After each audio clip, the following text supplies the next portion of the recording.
I won't lie. This video is probably going to be tough for me to make. For you guys who have been with me for a while, you probably know that I like to be as dispassionate as possible. I like to be more academic than emotional.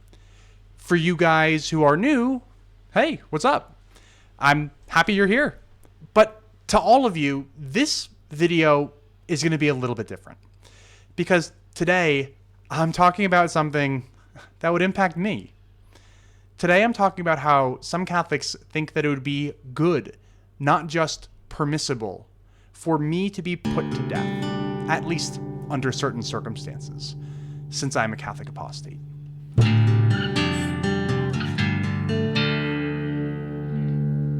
I'll start with some background context to contextualize this video. I recently published a video that I called Theism Has an Empiricism Problem, and at the end of that video, I reflected that I had done 2 real debates now, both with Protestants, not Catholics, and I think that's a little odd since this is a Catholic-focused channel. So I asked my audience, and in particular the Catholics in my audience, do you know any Catholic apologists who'd be down to talk to me? One of my Catholic friends and subscribers left a comment saying that I should see if I could get in touch with Catholic YouTuber Alex from The Voice of Reason. The Voice of Reason is a Catholic apologetic YouTube channel, and I believe he's active on TikTok, but I'm not on TikTok. I wasn't familiar with Alex's work, but I checked out his channel and I clicked on a random video. This one. I thought that this video would be a good one for me to see how Alex thinks, to see if he's the kind of guy that I would like to reach out to. This video is a debate review, so I thought I would be able to see how his brain works. I would get to watch Alex critique not just the arguments of the Muslims in the debate, but the Christians as well. But I got a lot more than I bargained for. Within the first few minutes, Alex says that the Muslims won the debate. I think most people would say that the Muslim side actually won the debate. And why is that, Alex? Why do I say this? Well, there was a point in the discussion where I think it was the Muslim skeptic that asked a very important question to Robert Spencer. And Robert Spencer's response was not good. Not only was it not good, it was not good because he actually gave the wrong response. He gave an incorrect response. Okay, what question was that? So the question that was asked of Robert Spencer, the question that was asked of the Christian side, is it inherently immoral to administer the death penalty for apostasy? That's the question. Is the death penalty for apostasy inherently immoral? Alex doesn't give a straight answer here as to what Robert Spencer actually said that was wrong. He does get there. It just takes him another few minutes. But before we watch Alex explain, let's actually watch that moment from the debate. Yeah, so I would ask Robert a very simple question that I think gets at what the real issue actually is. Do you believe that it's inherently immoral for an apostate to be put to death? Do I believe that it's inherently immoral for an apostate to be put to death? Is it inherently immoral? Well, I know this is some kind of trap, but in any case, no, I don't I'm just see any looking reason. for honesty on your part. That's all. You can always have honesty on my part. Everything I tell you is the truth. Okay, so and the fact is that I don't know. I tell you the truth. I haven't thought about it. Okay, but, you haven't thought about it. Well, you're writing all of these books on Islam talking about criticizing apostasy, Islam? Right? And you don't even know if this is inherently immoral. That's quite shocking, Robert. I would say that I don't think that it's moral to put the apostate to death. So it's immoral. Okay, so Alex thinks that Richard was wrong when he said that the death penalty for apostasy is immoral. Let's go back to Alex now to see why he says that Richard was wrong here. It's about at 4 minutes into the video in which Alex is doing the debate review. Yes, it's true. And a lot of people maybe don't know, don't realize it, but the death penalty is not inherently immoral, even for something like apostasy. 45 seconds later, Alex repeats this, saying that this is a basic Christian concept. That's because capital punishment isn't inherently immoral. And this is a basic Christian concept. And yes, even for something like apostasy, capital punishment could be applied. It wouldn't be immoral if it was applied for apostasy. Then, for the next few minutes, he goes on to justify this take. The first argument goes like this: we humans administer the death penalty for crimes that offend other humans, right? Like murder. And crimes that offend God are way worse than crimes that offend humans, right? So if it's fine to administer the death penalty to, for instance, murderers, well, then it's even more fine to administer the death penalty for crimes that offend God, like apostasy. The second argument is an appeal to divine command theory. He says that God himself commands the death penalty in the Old Testament. God's commands are definitionally good. Therefore, the death penalty for apostasy is good. I mean, by definition. And make no mistake, Alex is not just nibbling on this bullet. He is biting the bullet as hard as he possibly can. He is eating bullets for breakfast. He says, not only is the death penalty for apostates admissible, but since God has commanded it, it is good and moral. We know that it is moral. Not only is it permissible, it is moral. And that applies even with capital punishment, even for something like apostasy. And here's the thing. Alex is kind of right. Obviously, I reject that divine command theory is true, but if you accept divine command theory, then his conclusion follows. Bible verses like Deuteronomy 13, 6 through 11 clearly depict God commanding the death penalty for apostates. If your very own brother, or your son or daughter, or the wife you love, or your closest friend secretly entices you, saying, "Let us go and worship other gods, gods that neither you nor your fathers have known, gods of the peoples around you, whether near or far, from one end of the land or the other," do not yield to him or listen to him. Show him no pity. Do not spare him or shield him. You must certainly put him to death.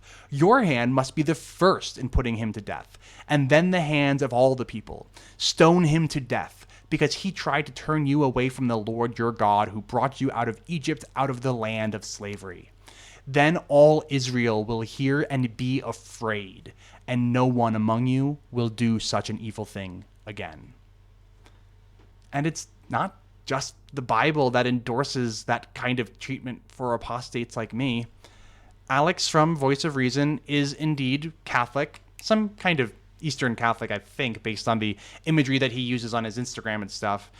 So he'll accept church councils as more authoritative than our Protestant brothers and sisters will.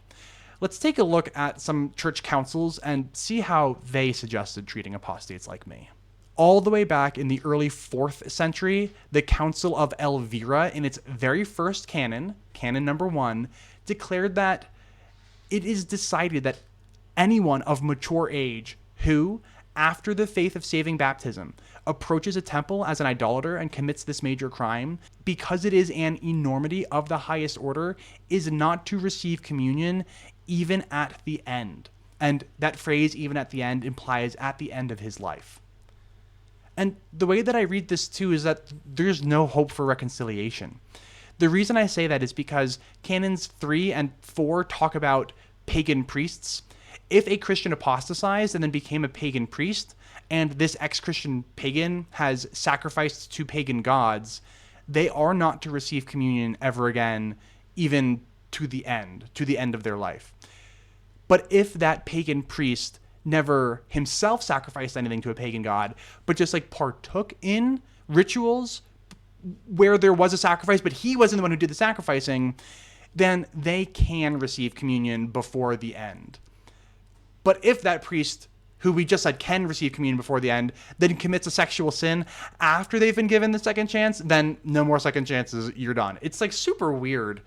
To be clear, I'm not exactly sure what barring someone from receiving communion entails. I know that today it is a mortal sin for Catholics to not receive communion at least once a year. See Code of Canon Law number 920. This is often referred to as the Easter duty, even though you don't need to receive communion during Easter, just once a year, every year. But this may not have been the case back in the 4th century, so I'm not exactly sure what this entails. But regardless, cutting somebody off for life from the body, blood, soul, and divinity of Jesus Christ for the crime of apostasy seems like, from a Catholic perspective, it could be a worse punishment than giving somebody the option to like confess and receive communion right before you put them to death. By the way, Catholic Answers says that the Council of Elvira, quote, refused forgiveness to apostates, saying at that time, apostasy belonged to the class of sins for which the Church imposed perpetual penance and excommunication without hope of pardon, leaving the forgiveness of the sin to God alone. I'd recommend reading all that we have from the Council of Elvira, since it explains some of the anti-Semitism that we see in trad communities. Canon 50 states that if any Catholic priest eats with a Jew, that priest will be kept from communion until that priest be corrected as he should. Anyway, I should probably get back on topic to apostasy before I go down some kind of rabbit hole about anti-Semitism in the pre-modern church and in modern trad communities. Let's move to the Council of Carthage. It's not until Canon 45 from the Council of Carthage that we see forgiveness to apostates as being something that's actually permitted. Keep in mind, the councils at Carthage, the whole bunch of different councils kind of all smushed together, but these were like the early 5th century. And we're talking early 4th century at the Council of Elvira. So we have a couple hundred years worth of church history where being an apostate wasn't even forgivable. So like not only like should we kill you, but like we shouldn't, like you're just done. Like if you're an apostate, you can't be forgiven, you can't receive communion, and we're going to kill you. Like, oh, geez. Anyway, the council at Carthage, Canon 45, it reads that to apostates, when they are converted and return to God, grace or reconciliation is not to be denied. So keep in mind, the councils at Carthage were only saying that we should actually allow apostates to like go to confession and receive communion again. It doesn't say anything about not putting them to death. Putting apostates to death was in vogue for a long time after the councils at Carthage. This is evidenced in secular authorities, if we can call them secular. The Theodosian Code, enacted by the Holy Roman Emperor Theodosius in the late 4th century, made all religions besides Catholicism illegal in the Holy Roman Empire. It actually also calls all people who aren't Catholic, quote, foolish madmen, which is like almost funny, except for the whole putting apostates to death thing. Then the Code of Justinian, published in the 6th century, deprived apostates of any legal status. Apostates would have to have all of their property and possessions turned over to the state. They cannot inherit anything. They cannot pass anything down to their children. They have no hope of ever getting that stuff back, even if they repent later. So being an apostate, yeah, like you can be forgiven and you can like go to confession and stuff, but thanks to the Code of Justinian, so if you live in the Holy Roman Empire, being an apostate means being homeless for the rest of your life, being cut off from your family, even if you repent later. And obviously, the secular authority then continues. It's not just the early church. I mean, the whole Spanish Inquisition was a multiple century endeavor by the Spanish government to put apostates, heretics, and frankly, just any non-Catholics, which mostly meant Jews at the time in Spanish history, to death. Or they could convert. These secular examples may be somewhat besides the point, but they do show that the death penalty for apostates is indeed a huge part of Catholic tradition. Where have I heard that before? You may say, well, yeah, but death penalty is just... No, death penalty is part of Catholic tradition. No, well. If a Catholic wanted to propose the idea that the death penalty for apostates being a moral thing should be under the purview of the ordinary magisterium, I'd probably agree. I mean, the saints have spoken about death for apostates and heretics in very clear terms for hundreds and hundreds of years. St. Thomas Aquinas, for instance, writes in the Summa that as soon as anyone is convicted of heresy, they should not only be excommunicated, but also put to death. All of that to say, Alex from The Voice of Reason, Taylor Marshall, they are both correct. The death penalty is part of Catholic tradition for apostates and for heretics and for others. Does that sit funny with you? Does that make you uncomfortable? I'd imagine that unless you also eat bullets for breakfast like Alex or the other Paul do, you're uncomfortable with this. In this way, on this topic, Catholicism is in lockstep with Islam, a religion that many Catholics love to critique as being backwards or even barbaric. Why might this sit funny with you? Well, let me propose a few ideas. First, I think a lot of people have moral intuitions that the death penalty for apostasy is immoral. Lots of people claim that the moral facts are all known a priori. So you might just claim to know that putting people to death for religious differences is immoral a priori. I think a lot of modern Catholics would probably take this position. I don't have statistics to back this up or anything, but that seems correct based on just conversations that I've had with like average Catholics. Now, sure, the average Catholic might not accept the real presence, so take this position only for what it's worth and nothing more. I myself am not actually a realist about morality at all, so I wouldn't put this argument forward, but people might. Another argument could be that you're severely limiting someone's chance of repenting and therefore like really increasing their chance of going to hell if you put them to death for apostasy. If I were convinced that Catholicism was true, I would argue that it is always wrong to kill anyone who isn't Catholic. Self-defense probably being the only exception. Imagine that you could jail someone and get weekly appointments with Catholic apologists or priests or whatever, then give them the rest of their earthly lives to repent. If they still don't, oh well, but if they go to hell, it won't be because you didn't try to help them. In fact, it can be argued that the death penalty for apostasy simply is condemning people to hell. And even if you can't jail someone, can't you just, I don't know, befriend them and show them the way through conversations and just acts of charity? Is that such a wild idea? And miss me with that, well, you know, it wasn't feasible to hold people in jails in the Old Testament, so that's why we had to kill them. The Egyptians apparently held millions of Jews captive during the Exodus. And I mean, hey, I don't accept the historicity of the Exodus, but the Jews still had a decent number of slaves themselves. And you can't tell me that there were more apostates than there were slaves inside of like, you know, ancient Israel in the, 3rd century BC or whatever. There is no way that they couldn't just enslave apostates instead of kill apostates. Now, I'm obviously not arguing that we should enslave apostates, but this should serve to show you that killing apostates is crazy, even from a Catholic perspective. An argument that I would put forward, though, is something like this. Arguing that it is not just permissible, but that it is moral to put apostates to death screams, I am insecure in my beliefs. If you need to threaten people with violence to stay in the religion that they were born into or even that they converted into, that just screams that you don't have other reasons to get them to stay. Catholicism, like most religions, claims to have access to the capital T truth.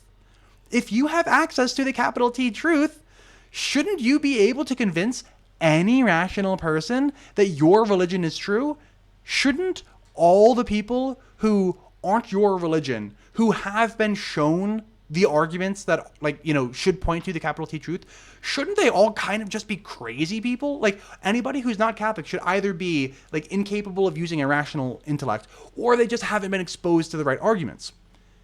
And if you can put someone to death, you can probably show them the arguments. Even in the ancient Near East, right? Because of slavery, right? Arguing that it is okay to kill an apostate, which seems like it's almost certainly damning them to hell, instead of trying to get them to convert at whatever cost is needed. Whatever cost. We're talking about an eternity in hell. A fate worse than death. Death is nothing compared to an eternity in hell. And you are willing to to damn someone to hell for eternity. Instead of, shouldn't that prompt you to do whatever it takes, even if it takes an entire lifetime and even if it still doesn't work? That should be enough for you just to try. The stakes here are enormous, and the flippancy with which some people, Voice of Reason, Alex from Voice of Reason included, are just saying like, oh yeah, no, it's actually good to kill apostates. Why? Because it's in the Old Testament. It frankly blows my mind. And frankly, it seems like a tacit admission that it is not the case that they have access to the capital T truth. If they did have access to the capital T truth, I would imagine that they wouldn't feel this way about putting apostates to death. Alex goes on in the video to talk about the change to the catechism that says that the death penalty shouldn't be used anymore. But he says that this is about using the death penalty, not about the morality of the death penalty. In particular, using it since now we have other means of administering justice. This, according to Alex, means that the death penalty is still fine and moral to use. It's just that, we have other ways now. I won't dwell here long, but Alex, that is not what the 2018 revision of the Catechism of the Catholic Church says. It specifically calls out the death penalty as an attack on the inviolability and the dignity of the person. This doesn't seem to me like something where the church is like, oh yeah, no, it's fine. Just, maybe consider other options too. How can something be moral if what that thing is an attack on the dignity of the person? And besides, Alex, if it really is fine, why not use it? I mean, sure, maybe it's like less good. Like maybe Alex wants to argue that in terms of like morality, like the death penalty is like just over the line of morality, like any lower and it would be considered immoral, but like, it's here. So, enslaving somebody is better than killing them, and putting them in a jail cell but not enslaving them is better than that, right? Maybe he wants to argue something like that. I mean, this seems like it's like a whole new can of worms, and Alex frankly doesn't put that idea forward in his video. But if the death penalty is still moral, Alex, why not use it? So what if we have other also moral means of administering justice? So what? If they're both moral, and if God said do it, why not? Anyway, back to that comment that suggested that I reach out to Alex. I actually did, but through Instagram DM. This man seems kind of hard to contact. He doesn't have an email address or anything listed on his YouTube About page, nothing that I could find. I sent this message to him just yesterday at 10:50 a.m. Right now it is 3:30 p.m. So realistically, it's been like a day and a few hours. So it hasn't been long. But it'll take me a few days to edit this video. And so if he has responded, I'll put that on the screen now. I imagine that he hasn't, but there could be a very good reason for that. And that's that I use Instagram DM. People have sent me Instagram DMs. And by the way, I do not have like a counter-apologetics Instagram. My Instagram is not linked to any of my YouTube stuff. I use my real last name on Instagram, and it's don't follow me on Instagram. But people have sent me Instagram DMs, just like my friends, and I've completely missed them, for days at a time. So that might be an issue. But regardless, the offer that I make in that message still stands. Alex, despite the fact that you think that it would be good, not just permissible, to put me to death, I would love to dialogue with you. You and I could have a conversation just like the one that Trent Horn and Brendan from Mindshift did. We don't need to do anything formal, though I'm certainly not opposed to doing something in a more formal setting if that is what you wanted. Maybe you all can help me with this. Do any of you have a way of reaching Alex from Voice of Reason? Maybe you can send him this video? Maybe him and I can set up a time to talk. And if we never do, well, I just hope you never get elected Speaker of the House. Thanks, everybody.